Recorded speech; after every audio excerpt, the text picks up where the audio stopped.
Mga minamahal kong mga kababayan, nakikita po ninyo yung pattern sa mga nagdaang araw. Mas uunahin po nila yung tao na nagmamalasakit sa inyo para palitawin natin ang katotohanan. Ngunit yung taong nasa likod ng lahat ng kasalanan ito ng pagnanakaw, hanggang ngayon ay wala pa po silang ginagawang pag-uusig.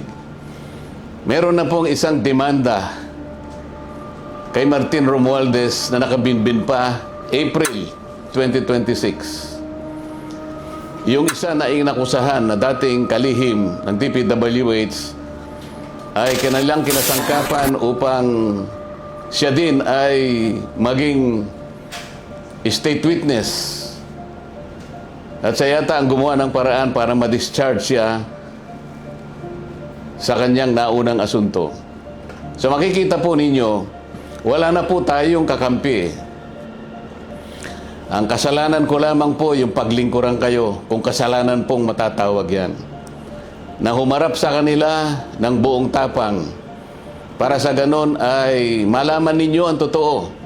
Malaman ninyo kung sino ang nagkasala sapagkat gusto nating papanagutin lahat ng mga taong ito. Ngunit kapag ako'y kanilang inaresto, hindi na po matutuluyan. Akala po nila ay maililibing ito sa limot. Ang isa pa pong inaasahan nila ay hindi na po ako makakasali doon sa impeachment proceedings na nakatakda pong magsimula sa susunod na linggo. Sa mga tweet, 2 ibon sa isang putok, mga kababayan.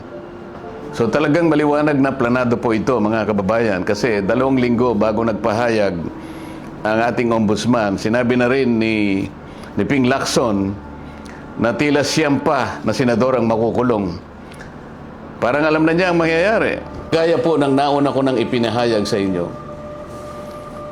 Alam kong gagawin nila ito. Alam kong aarestuhin nila ako. Alam kong ikukulong nila ako. Ngunit hindi po dahilan yan para tumigil ako sa paglilingkod sa inyo.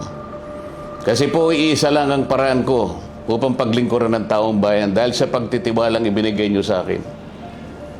Malit na bagay po ang sakripisyo na aking aharapin. Kung ang katumbas po nito ay maipakita natin ang kahalagahan ninyo bilang mamamayan ng ating bansa.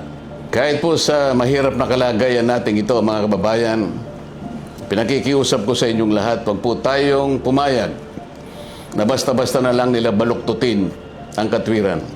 Alam ko po ang promotor nito ay ang ating ombudsman sapagkat nung kami po ay nagtatalo-talo sa bulwagan ng Senado, isa sa amin ang nagsabi na sometimes we have to bend the law.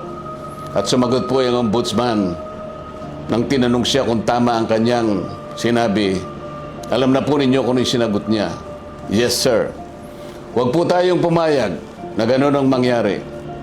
Kahit ano po ang mangyari, ilaban po natin ang katwiran. Dahil ang katwiran po ang magpapalaya sa atin. Ito ang magbibigay sa atin ng tagumpay bilang mamamayan at bilang isang bansa.